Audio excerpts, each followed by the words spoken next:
السلام علیکم ورحمۃ اللہ وبرکاتہ۔ اعوذ باللہ من الشیطان الرجیم، بسم اللہ الرحمن الرحیم۔ جی ناظرین، آج ہم جس حوالہ سے گفتگو کرنے جا رہے ہیں وہ یہ ہے پیر عبدالقادر جیلانی رحمۃ اللہ علیہ، جو اللہ کے ولی ہیں۔ ناظرین، اگر آپ معاشرے کے اندر دیکھیں گے کہ پیر عبدالقادر جیلانی رحمۃ اللہ علیہ کے بارے میں بریلوی مکتب و فکر کیا کیا عقیدہ رکھتے ہیں، یہاں تک وہ کہتے ہیں کہ پیر عبدالقادر جیلانی رحمۃ اللہ علیہ معاذ اللہ ان کے یعنی کہ پیر عبدالقادر جیلانی رحمۃ اللہ علیہ نے ملک الموت سے روحوں والا تھیلا ہی چھین لیا، یہاں تک بھی یعنی کہ یہ لوگ بریلی مکتب کے مولوی یہ کہتے ہیں۔ آپ کچھ لوگ کہیں گے یہ کہاں کس نے کہا ہے، تو نہ وہ خود ہی یہ میری دعا ہے اللہ پاک ان کو سرچ کرنے کی توفیق دے، اور یہ بھی دعا کرتا چلوں اللہ پاک ان میرے بھائیوں کی نیک دلی خواہشات بھی پوری فرمائے۔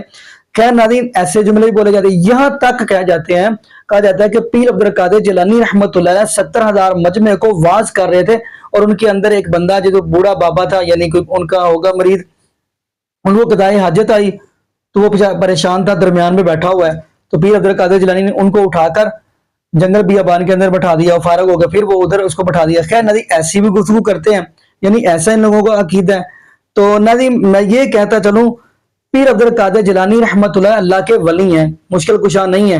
پیر عبدالقادر جیلانی رحمۃ اللہ علیہ اللہ کے نیک بندے ہیں، حاجت روا نہیں ہے۔ پیر عبدالقادر جیلانی رحمۃ اللہ علیہ اللہ کے نیک صالح بندے ہیں، جبکہ وہ غوث الاعظم نہیں ہے۔ غوث الاعظم صرف ایک اللہ کی ذات ہے، مشکل کشا صرف ایک اللہ ہے، حاجت روا ایک اللہ ہے۔ تو یہاں تک یہ کہتے ہیں کہ پیر عبدالقادر جیلانی رحمۃ اللہ علیہ کے پاس یعنی کہ جو جہنم کا دروغ ہے، ان سے پیر عبدالقادر جیلانی رحمۃ اللہ پوچھا کہ میرا کوئی مرید تو نہیں ادھر آیا؟ تو خیر ناظرین، میں چاہتا ہوں آج آپ کو رمضان مبارک رمضان پروگرام کے اندر اسی بات کا مکالمہ ہو رہا ہے۔ قاری خلیل الرحمان حافظہ اللہ تعالیٰ اور ایک اور بریلوی مکتب فکر کا مولوی ہے، بیسوں بیسا جا رہا ہے، وہ ہم ویڈیو دیکھتے ہیں، پھر انشاءاللہ ناظرین اسی والا سے ہم بھی گفتگو کریں گے۔ تو آئیے ناظرین مل کے گفتگو سنتے ہیں۔ ایک چیز ڈاکٹر صاحب جائز ہی نہیں ہے تو پھر اس کے لیے ہیلے بھی ناجائز ہیں۔ ایک چیز ناجائز ہے تو ناجائز چیز کو جائز بنانے کے لیے ہیلا بھی ناجائز ہے، یہ چیز درست نہیں ہے۔ بیٹا، ماں آپ کے مال پر پورا حق رکھتی ہے، پورا حق رکھتی ہے، اور یہ تف ہے ان اولادوں پر جو ماں باپ کو زکوٰۃ کا پیسہ کھلاتی ہیں۔ آپ اتنی سی تھیں، بلکہ اس سے بھی چھوٹی تھی، انہوں نے آپ کو پالا پوسا بڑا کیا، آج آپ لوگوں کے پاس پیسہ آ گیا ہے تو ماں باپ کو آپ زکوٰۃ پہ پالتے ہیں، کس قدر افسوس کی یہ بات بالکل درست ہے۔ ویسے اس طرح تو نہیں ہے کہ ماں باپ کا حق ہے جب چاہیں اولاد کے مال میں سے جتنا چاہے لے لیں۔ بیٹی کا نہیں ہے نا، اس کے شوہر کا ہے۔ ذاتی بھی ہو سکتا ہے، تو بیٹی کا نہیں شوہر کا، بیٹی کا ذاتی بھی ہو سکتا ہے، ذاتی ہو سکتا ہے، ذاتی بھی ہو سکتا ہے، ذاتی ہو سکتا ہے۔ اور آپ دوسرا ہیلا میں اسی لیے اس طرف آ رہا ہوں، جو میرے موصوف نے فرمایا ہے کہ جو زکوٰۃ کا ہیلا ہے، گو کہ اس میں ہیلا عام طور پر کرنا نہیں چاہیے کہ اس میں لوگ پھر ان کو آزادی مل جاتی ہے، وہ خام خواہ شروع ہو جاتے ہیں، لیکن بہرحال اس میں فقہائے کرام نے احادیث و قرآن کو سامنے رکھتے ہوئے یہ حل نکالا ہے ہیلے کا بھی۔ اس کو مطلقاً حضرت کی جس نے انہوں نے فرمایا ناجائز قرار دینا، یہ بھی وہ تو زیادتی انہوں ہے۔ نے اپنے طور پہ کہا ہے نا، صحیح کہا ہے۔ جی، یہ اہل حدیث حضرات کے نزدیک ہے، لیکن فقہائے اربع کے نزدیک ہیلا جائز ہے۔ وہ حنفیوں کے نزدیک ہے، قرآن و سنت کے نزدیک نہیں ہے۔ چلو ختم ہو گیا۔ یہاں دیکھیں اس پھر کا آپ نے مطلب جملہ پروگرام غلط وائنڈ اپ کہا۔ ہونے کا وقت آ گیا ہے۔ نہیں ڈاکٹر بہت صاحب، بہت شکریہ جی۔ یہ مطلب حنفیوں کے نزدیک جو چیز ہے وہ قرآن و حدیث ہی سے ثابت ہے، آپ غیر مقلد ہیں، آپ کے نزدیک اگر کوئی چیز نہیں ہے۔ قرآن مجید کی جس سے یہ ہیلا ثابت ہے، آیت پڑھیں قرآن مجید۔ بھائی قرآن مجید فرقان حمید کی جتنا کچھ ہے وہ آیت سب کے میں مطابق یہ نہیں کہہ رہا، وہ آیت پڑھیں۔ حضرت حاجرہ رضی اللہ پہلے عنہ بنیاد سنت کے اس خلاف لیے کہ کیوں انہوں نے کہا؟ کہا کہ یہ ان کا ہے، آپ نے تو حنفیوں پھر کو میں نے کہا قرآن و وہ ان سنت کا کے ہے۔ خلاف سنت کیوں کے کہا؟ خلاف نہیں ہے، سب قرآن و سنت خلاف ہے شاید۔ نہیں، سب قرآن و سنت کے مطابق بیٹھے نا، یہ تو کہتے ہیں ہم سب قرآن و سنت دیکھیں جب کوئی بات نہیں ہوتی، حضرت اب اس سے پہلے بات ہوئی، حالانکہ پچھلے سال والا مسئلہ تھا، ابھی اس سے پہلی نشست ہوئی اچھا، یہ کہہ کے ختم کرنا 11ویں ہم شریف سب کی۔ قرآن و سنت کے مطابق میں بیٹھا تھا، میں نے کہا شاید ڈاکٹر صاحب آپ مجھے بھی موقع دیں، آپ کو دیا نا، آپ نے ایک لفظ نہیں بولا،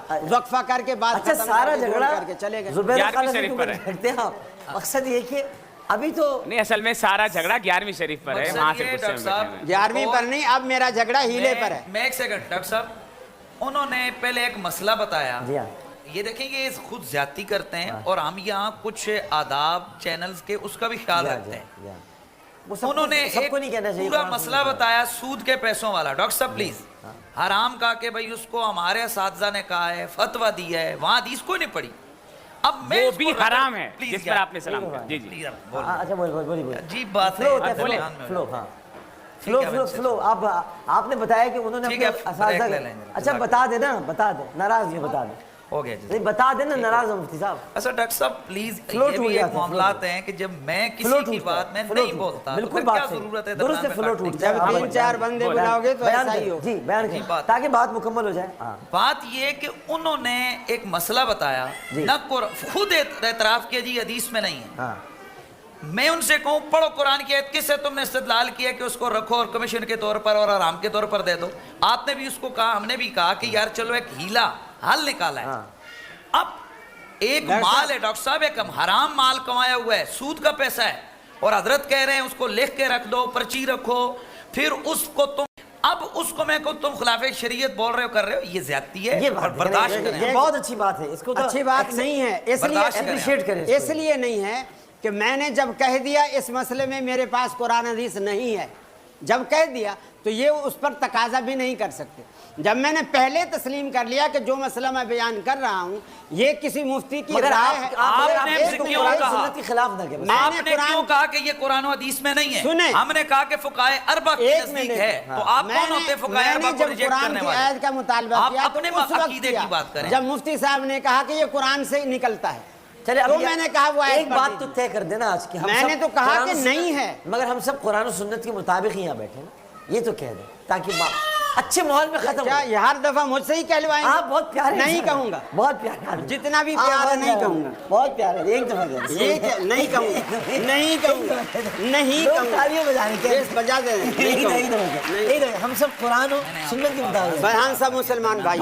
میں آپ کی تائید کر رہا تھا. جی ناظرین, آپ نے یہ بڑی ملازہ فرمائی.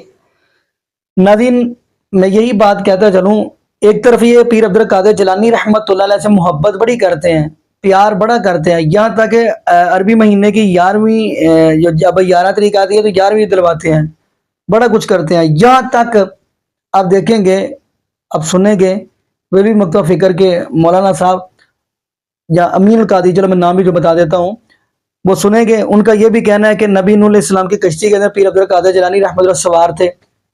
تو نبی نوح علیہ السلام کا بیٹا آنکھوں کے سامنے, نبی نوح علیہ السلام کی آنکھوں کے سامنے غرق ہو رہا تھا, لیکن پیر عبد القادر جیلانی رحمۃ اللہ بچا نہیں سکے. نبی وہاں پہ نبی نہیں بچا سکے, لیکن پیر عبد القادر جیلانی رحمۃ اللہ کیسے بچا لیتے. خیر جو بات کرتا چاہ رہا ہوں وہ یہ ہے, ایک طرف یہ پیر عبد القادر جیلانی رحمۃ اللہ سے بڑی محبت کرتے ہیں, جبکہ نبی پیر عبد القادر جیلانی رحمۃ اللہ اپنی گنیت و طالبین نکال کے دیکھیں, وہ تو رفع الیدین کے ساتھ نماز پڑھتے تھے, وہ تو اونچی آمین کہتے تھے. اگر ان کو محبت ہی ہے, پیار ہی ہے, تو پھر یہ رفع الیدین کے ساتھ نماز پڑھا کریں اور آمین اونچی کہاں کریں. اب میں حیران ہوتا ہوں, کچھ مولوی حضرات عوام الناس کو یہ بات کہتے ہیں کہ نہیں جی اس وقت جب نبی پاک صلی اللہ علیہ وسلم رفع الیدین کرتے تھے وہ لوگ اپنی بغلوں کے اندر بت رکھا کرتے تھے. استغفر اللہ معاذ اللہ, اتنا بڑا جھوٹ, جیسے کوئی یہ بلی سے کہتے یہ اونٹ. حالانکہ نا یہ کہیں بھی جو بندہ جو مولوی یہ بات کہے نا کہ بغلوں کے اندر بت رکھتے, ان سے پوچھے وہ کون سی کتاب لاؤ, مجھے وہ کتاب دکھائیں, ہم نے وہ پڑھنی ہے. کہیں بھی کتاب, کوئی بھی ایسی کتاب نہیں ہے. حدیث کے اندر تو یہ تو بات ہے ہی نا, لیکن عام کسی مولوی کی کتاب بھی نہیں ہے. باقی ناظرین یہاں پہ ہم دعا کرتے ہیں اللہ پاک ہمیں نبی پاک صلی اللہ علیہ وسلم کی شریعت کے مطابق زندگی گزارنے کی توفیق دے, اور اللہ پاک ہمیں 5 وقت کا پکا سچا نمازی بنا دے, اور جتنے بھی بے اولاد جوڑے ہیں اللہ پاک سب کو نیک نورینہ صحت تندرستی والی ایمان والی لمبی زندگی والی اولاد عطا فرما دے. جزاکم اللہ خیرہ, احسن الجزاء. السلام علیکم ورحمۃ اللہ وبرکاتہ.